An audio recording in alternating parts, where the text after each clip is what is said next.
Welcome to the very first episode of the All Mats Taken podcast for yoga teachers. I am very excited to be recording this first episode. It comes with something that's very close to my heart, and it has been requested by a few members of our audience. After running this year's All Mats Taken Yoga Business Summit, I've had quite a few people reach out and ask me how I did it. So I thought it would be a really great place to start, as this is also likely how you found me and this podcast if you're listening to this first episode. Thank you so much for joining me. I wanted to dive into as well as what summits are and how they work, but also answering the question, could summits work for yoga teachers? So this was obviously a summit if you attended yoga business, but as a yoga teacher, would this work from a B to C perspective rather than a B to B perspective?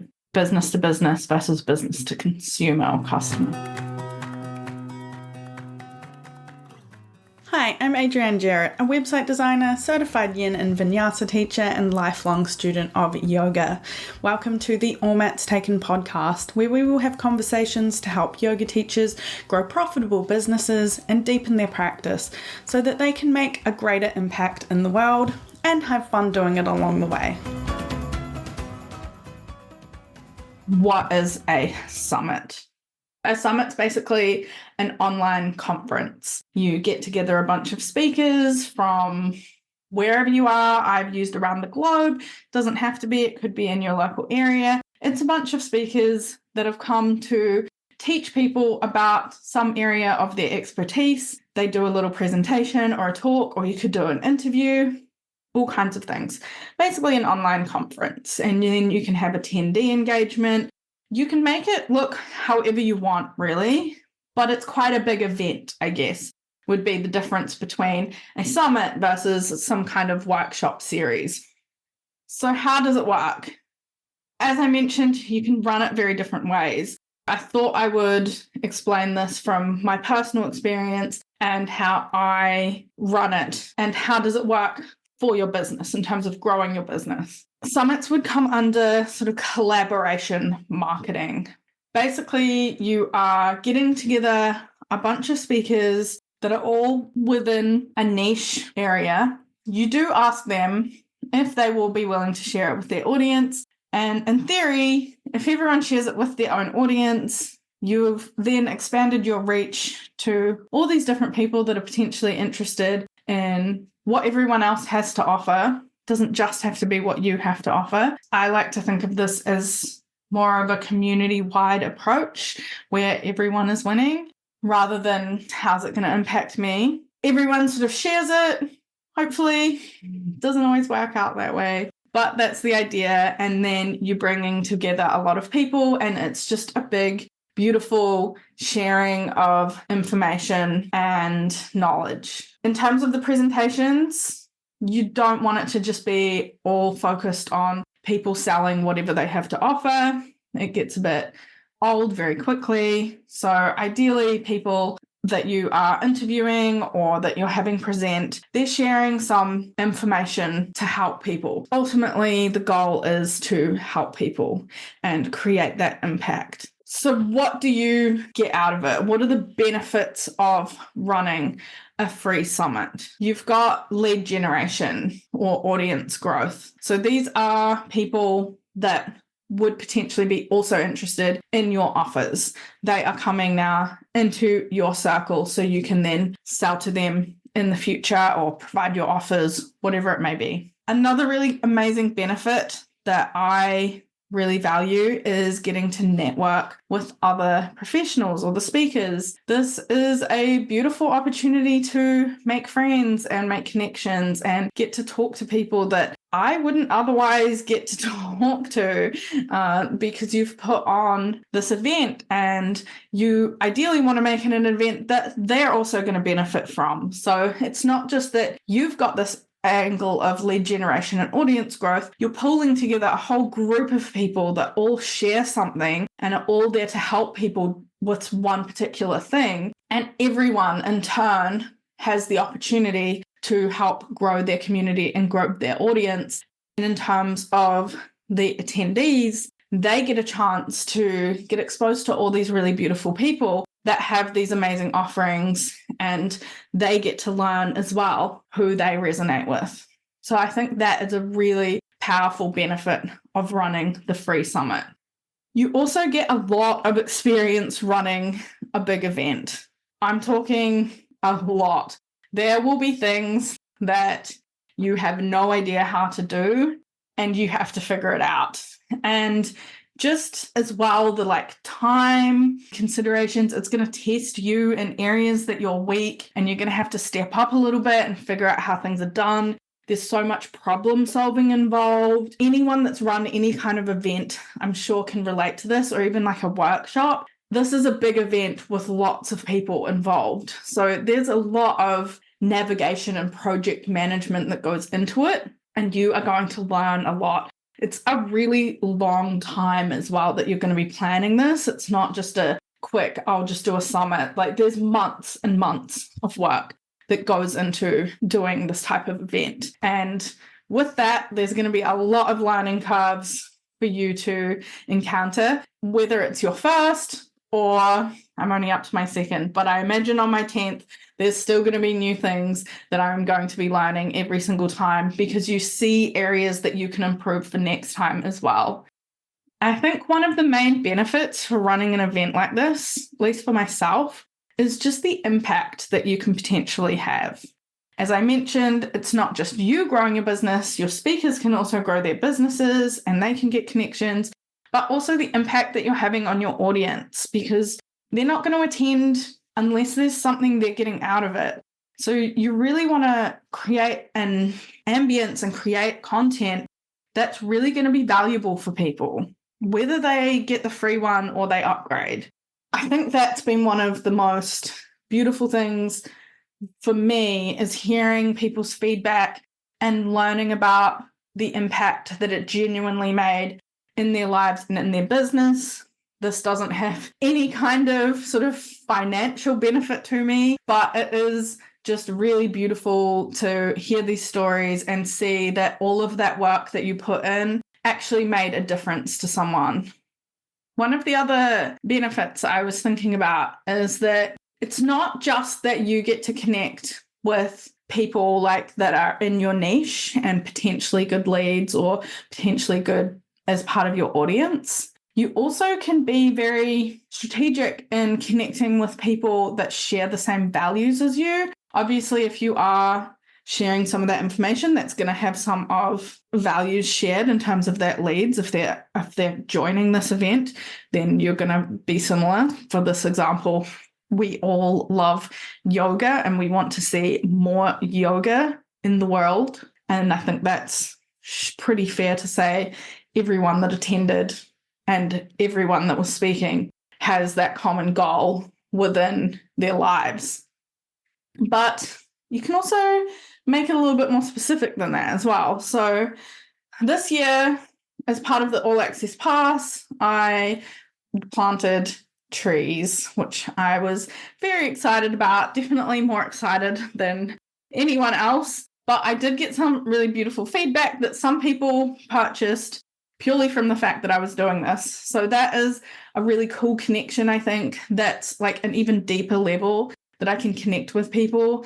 That ecological impact is really valuable to them, which really doesn't have anything to do with yoga, but it's just another level of value and another level of impact. I'm recording this in 2024, so this is the 2024 All Mats Taken, which ran in March. We planted 631 trees towards the Monarch Forest restoration in Mexico through One Tree Planted, because of the people who decided to upgrade to a paid ticket. That's just amazing to me. I couldn't afford to plant that many trees on my own as much as I would love to.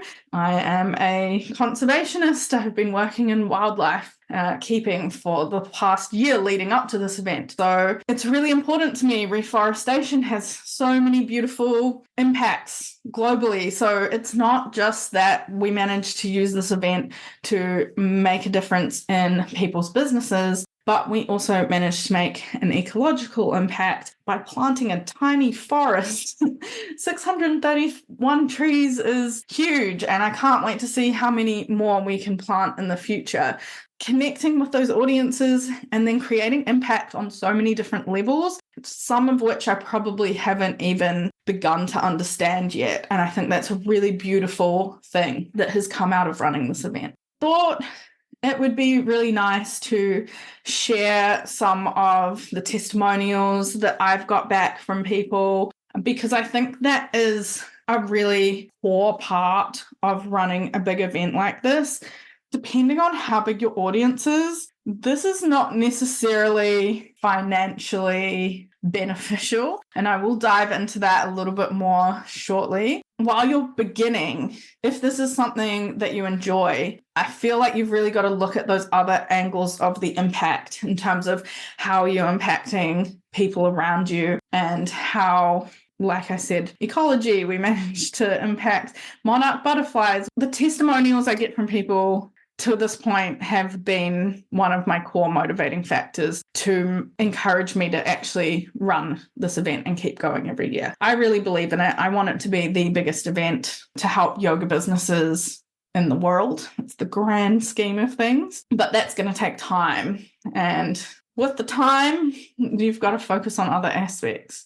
I feel super motivated from all these wonderful women and speakers to start. Now I'm defining my niche and offers and to make it more specific. I'm also working on my website, and when this is finished, I start over with social media.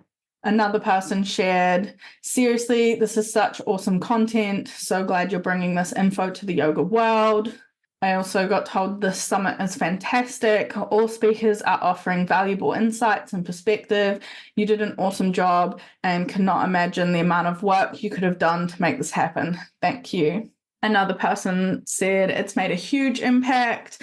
I feel like I actually have a plan now and I can start getting my business online. I highly recommend that everyone grabs the All Access Pass so they can watch all the speakers' presentations more than once and get all the extra resources.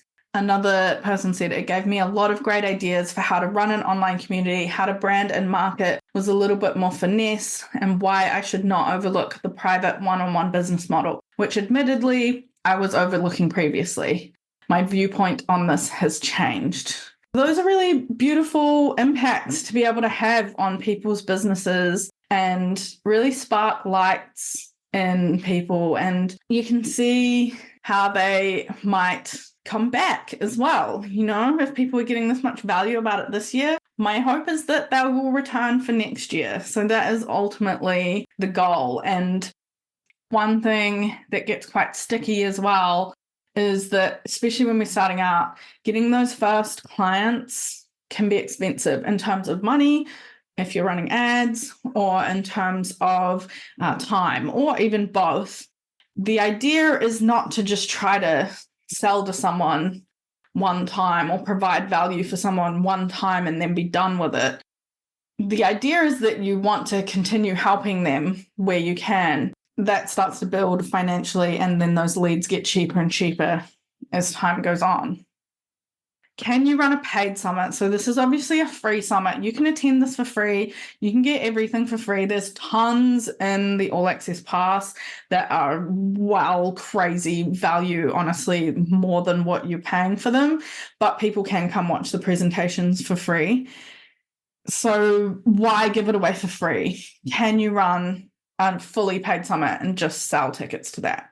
I haven't done this, so I will only reiterate what my mentor has told me about paid summits. Yes, you can, but it's going to be harder. So it's going to be harder for people to say, yes, you really only want to be doing this angle if you've got an existing audience that is already very familiar with you and they're already very focused on what you have to offer. In terms of using it as a lead generation option, that's where it gets a little bit sticky. On that note, I've got one more testimonial to share with you. So one of the people said, loved that it was free. This was my first time attending, so I wasn't sure if it would be worth the money. I'll definitely be paying next year. If you're using it for like lead generation and building community, it gives people a chance to get to know you, get to know your offers, get to know the type of content that you are curating for people.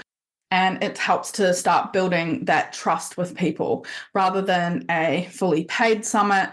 You're already targeting people that have that trust with you initially. So what are the cons of running a free summit? My main big two is going to be time and potentially money. Time, as I mentioned, this is several months worth of work. This round was easier in some respects than the first one, but there was so much. I lost track after like 200 hours. I kind of got a bit poor at recording my time, so I will try to record that better, all of it better next year so I can give a better update. I'd say probably 400 hours at least for this summit. And this is the second one, and I've reused a lot of stuff from the first one. So it's a lot of time investment over a long period of time as well. My mentor recommends 3 months.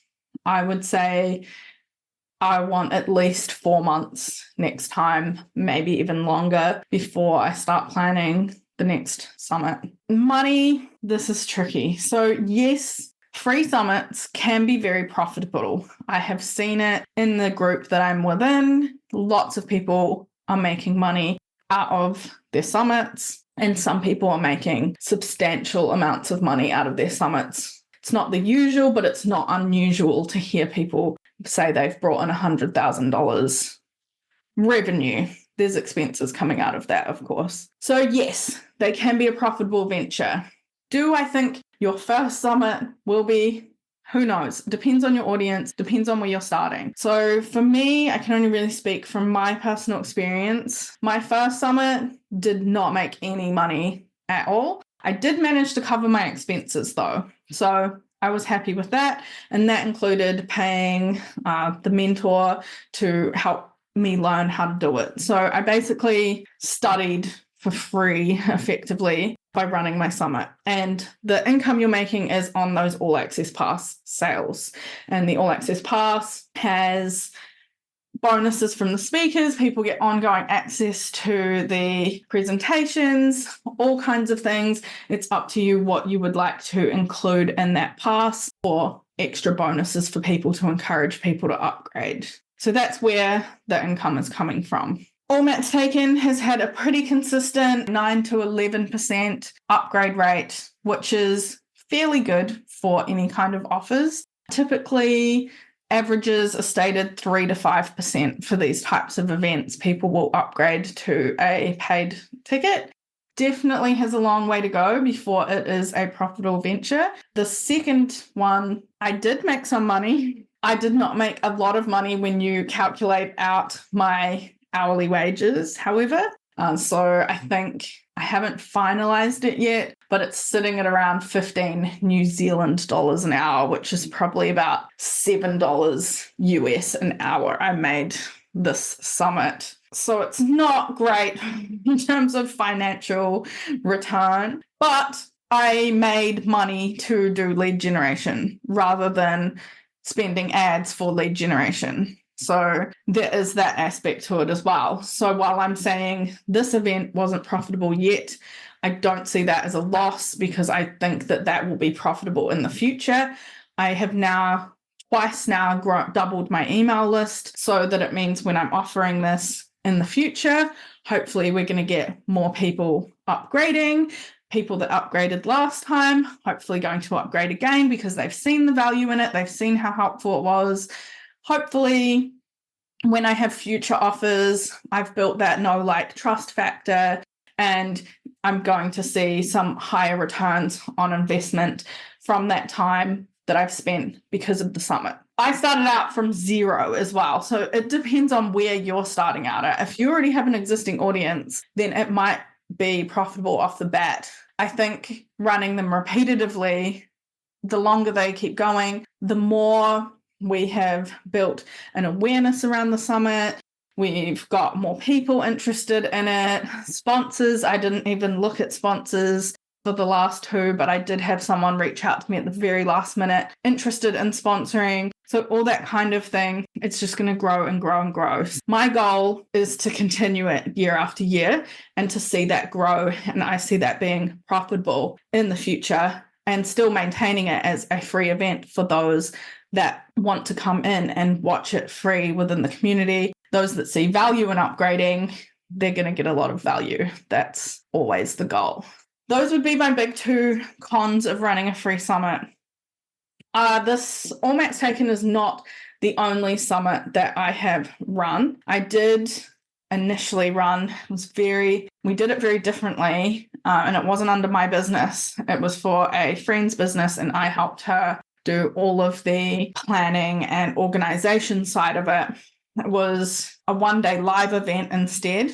I would highly recommend pre-recording everything, like the All Mats Taken is pre-recorded for the presentations. It's going to make your life so much easier if you are thinking about doing this type of event. The motivations for doing it were slightly different. The goal of that event was to sell packages instantly after it, which I don't think is anything wrong with that, and we will get into what to do after a summit shortly. But it was a first event, so there was sort of some of that potential lack of trust, and it's like a new person and all that kind of thing, and it was a one-off. So I see the power in the summits, and I've noticed this with some people sharing within the group I'm in as well, of people running summits in different industries, is the repetition of them. That's where the gold seems to be in terms of you getting better and more efficient at it, but also you're building more of an audience around it. So it's going to be more profitable each time you run it. That sort of ties into a potential benefit and a con. The con would be running a one-off summit. If you're starting from scratch, I don't think it would be worth it if you intend it to only be a one-off summit. And you're still going to get lead generation out of it. So it depends on how you play your next steps. But in terms of this actual summit being profitable, you'll be lucky if it's your first one and you only plan on doing one. If you have an existing audience, then yes, a one-off summit could be very profitable in just doing that one. Before we dive into what to do next after you've run your summit, I wanted to cover a little bit about what types of summits work best. And the most efficient summits, as I've been taught, are very niched down. So do I think that a summit strategy could work for yoga businesses? Yes, 100%. Summits are not just B2B. There are loads of B2C summits. As long as you've got them niche and you've got a really core goal that you're focusing on to help people work on, that people are going to relate to and be like, yes, you're talking to me. I need that. That is where you're going to be the most successful. Thinking for your yoga business, what is your particular niche? What are you specifically focused on? Running an event around that goal could be potentially very lucrative in terms of getting the leads that you're looking for and connecting with those people that you really need to in terms of the speakers and the audience. So niche down as much as possible. Like, for example, holistic wellness summit is just broad. What do we get? Whereas All Mats Taken, specifically for yoga teachers, we're specifically trying to help you grow your business. More so, I did lose the niche a little bit in the 2024 compared to 2022. 2022 was very much focused on only online. We opened that up a little bit in 2024. I did take a risk with that, but I thought it was very relevant to our community and the current times, but it still ties into that online. So it wasn't just solely online offerings like 2022 was. It was also about using the online world to do those in-person events because we have those available to us again now. So as niche as you can possibly get. And yes, ultimately, I think that this is a strategy that yoga businesses can use because you can do it with anything that you're focusing on a niche thing, that you're solving someone's problem. That's what most marketing is, isn't it? And I think ultimately It depends on you and what type of content you like to create. I like organizing things. Weirdly, I didn't know this necessarily when I first set out to do this, but I did one. And then I was like, I actually really like the techie, weird organizing of this whole event planning thing. That really aligns with me. And I would rather spend 4 months planning that than always on social media anyway. I would much rather organize this type of collaborative event for the community than spend all my time making reels. What do you do after your summit? How do you make it work for you? You've got these new leads. You potentially have a little bit of revenue. Maybe you don't. Maybe you're feeling a bit burnt out because you didn't make money off all of that work yet. So what do you do after a summit? This is not something I have personally done very much yet post-summit. This is a goal for next year. It was a plan on this year, but life circumstances meant that it wasn't going to happen, and I just really wanted to get this summit done. So you should promote your offerings after a summit. If you can think of something that you can use that will lead into your offerings really beautifully, like, hey, look at all this cool work that we've been doing together. If you want to do XYZ further, come join this program. That is a lot of where a lot of people do make money out of their summits. The All Access Pass is just like a bonus money, and then they're really selling their offerings at the end. So it depends on how you want to kind of play it. This is something that maybe you don't want to do, like me, after your first event because it's just overwhelming, but it's something that you can definitely do. And then that's where you're getting that ROI back on all of that time that you've spent, because you're filling a specific area for your business and you're specifically looking for leads for that particular program. And that's going to drive how you're strategically thinking about planning your summit and how you're leading people. Finally, how often can you run summits? This is, again, up to everyone. I've seen some people that run them quarterly. You can also, like me, do them annually. You could do them every 6 months. Fully up to you and what kind of like energy levels you have, basically, and how you want to incorporate them into your marketing plan. You could very well have your summit as your core lead generation. So instead of being on social media, instead of having a YouTube channel, whatever it might be, your goal is planning the summit using that collaborative marketing technique. And that's where you're getting your leads for your business and how you're growing your business. So it's really up to you. And as I mentioned earlier, how you like to create content, where your skill sets are, what you enjoy doing. Because I think that is the most important thing. Do you enjoy this? Because that's going to come across in your presentations, in your hosting, in your marketing, everything.